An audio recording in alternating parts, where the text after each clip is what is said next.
Welcome back to Words of Life. I am so excited to be back behind the microphone. And this week, for my first time, I get to be in front of the camera with Stephen Nolan, who's normally behind the camera. Welcome, Stephen. Thank you. Thank you for having me.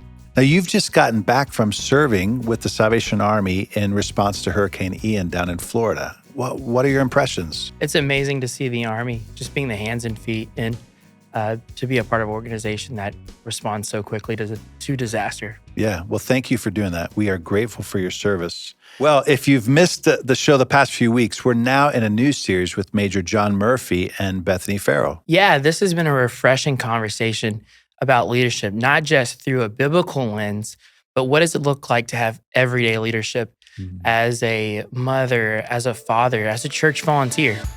Well, this week, John and Bethany discuss the importance of a good leader surrounding themselves with a good team of people. We hope that you'll enjoy this episode.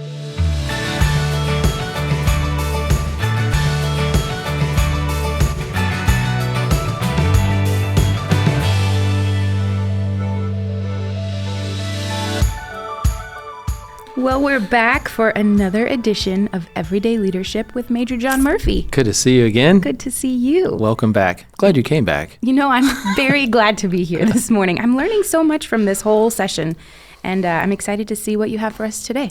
Let's talk about the hero leader. Ooh. You familiar with that? That has an interesting tone to it. Now, me and my family were Marvel fans, right? And when I think of the hero leader, I immediately think of Iron Man. Oh. And here's why. So with a hero leader, we typically think of those as someone who commands strongly, usually in a crisis, some sort of conflict. There are people around them, but they're solely in control. So the people around them are kind of following their lead, performing the routine tasks. There's no question about who is actually the one in charge here, very firmly. And many times they actually reject input from their inferiors, right? Those who are not in charge or leading at that moment. And unfortunately, we typically judge those individuals by the power of their personality, how big of a character they really are, right? And or the size of their salaries, how much the world has valued who they are or the position that they hold. Now, just so that we're on the same page, Tony Stark is Iron Man, right? Correct. We're talking the genius multi-billionaire who owns his own company and Right. has all these brilliant plans in his brain for how to make all the technology. Yeah. Yeah, I can see how he would be a hero leader. He is definitely a loner. Has nothing to do with his Right. iron suit necessarily. necessarily. No, not necessarily. What we don't do is judge those individuals by the effectiveness of their behaviors, long-term success of their efforts, not just at the moment, but what that means long-term, or the example that they give, either for those that they're leading or those that are coming behind them that are looking at them and saying, is this what leadership really is? That's kind of the hero leader concept. What if, here's my question though, what if leadership wasn't about what we do to people or what we do for people, what we do to situations or what we do for situations? You could phrase it either way. What if leadership is not about that necessarily, but more about what we do with people? That changes the narrative significantly, because then the hero leader is not going to be effective, right? I would say on the extreme of that scenario, that is not what we want. I think for two really specific reasons. I don't think it's the most effective use of leadership. I don't think it leverages the voices around us, the community, those that God has raised up around us, right? I don't think it leverages that. And secondly, I think it puts us as leaders, if that's the way that we lead, I think it puts us as leaders, if that's the way that we view leadership, it puts us in a very dangerous situation. I think there are way too many examples of leadership going awry, right? Damaging individuals, damaging communities, right? The leadership community, that community that the leader is involved in. I think we've seen ministries, some come to mind, that have imploded. And what comes out on the end, after all has been talked about, all the investigations have been made, what comes out is, in many cases, a leader unrestrained.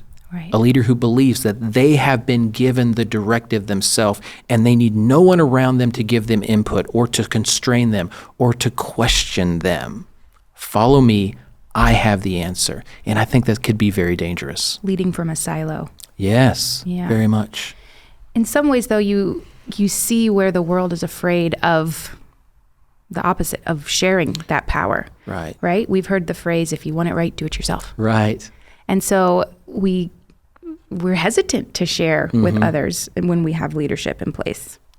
We can swing, right? We can go to extremes. We like to go to extremes, it would seem, especially when we're countering an argument. We swing far to, what about this? Group projects. Of course. And I'm not saying that when God has given us influence in a specific area, that all of a sudden we release all of that to everybody and say, what do you all think about this? Right. I think what I'm guarding against is us standing up as individuals and discounting those that God has placed around us to ensure that the kingdom is advanced according to his will. Because I'm just speaking for myself, and I think I've seen that in others, never you, Bethany, but in others, I can take too much on myself. Right. And the personality that I have, right? The character flaws that are me can drive too much of my leadership. And I need other people to speak into that. I really do. And this is such a biblical principle as well that we see in the Bible. I mean, when Jesus was in ministry, he always was surrounded by disciples. I think we go way back to our conversations on the Trinity, right? God is in community. And we would not want to say that he's providing guardrails around himself. Right. But God is in community. And I think that's the way that we're supposed to operate as well. Now, we're not saying release everything, right? We're not saying that all of a sudden we're this giant committee and we're going to vote on no, we're not saying that. But I do believe that we could be much more inclusive in our leadership for the positive, that those that God has placed around us would be able to speak into and give direction to, wise counsel to us. I think that's very important. Iron sharpens iron. As iron sharpens iron. Now, I'll tell you, it takes a strong individual, it really does, to be able to release some of that and yet still hold themselves accountable to the end result, right? Yeah. To be able to say, as a leader, I'm responsible for this. I'm going to gather individuals around me to help, and yet I'm still holding the responsibility. If it goes the wrong direction, I'm the person, right? It takes a very strong individual.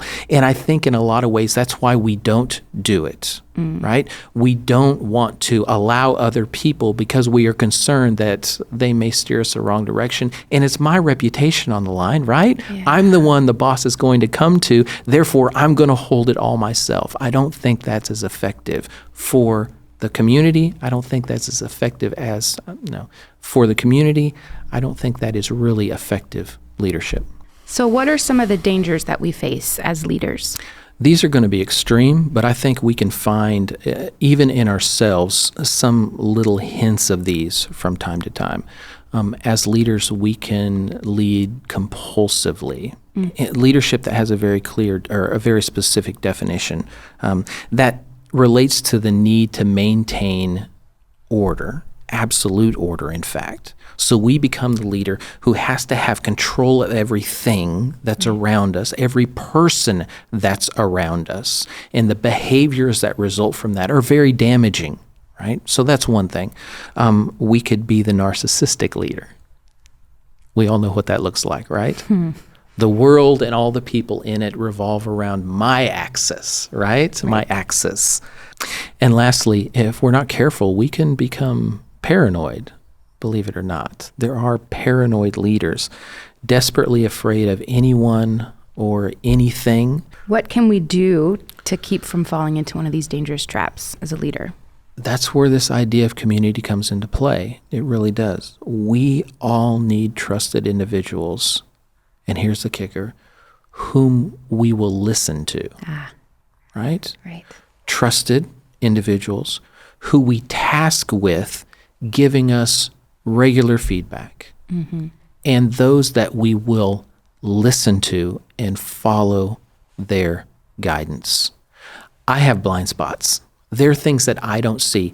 Many times I believe that I'm being received, the decisions that I make, the words that I say are being received a specific way, and I'm blind if they are not. So I need someone to come in and say, that's not how it was received. Was that your intention?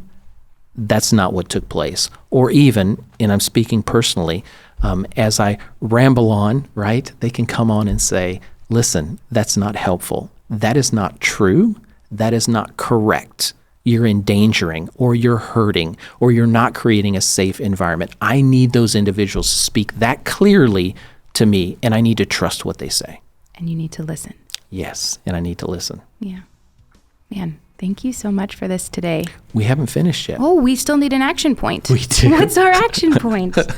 It just felt like that was action in itself. Go find him. Listen. Yeah, well, we'll clarify it a little Okay. more. So what is our action point for today? we need to build that team. All of us do. And I would say just start with one and be very open, very transparent, and give them the authority to challenge us. And that's what I do. I have a very good group that is often maybe a little too anxious to challenge, but that's how good we are together. And I would encourage that for those that desire to lead effectively. Awesome. Yeah? Yeah. Thanks, Major. You're welcome.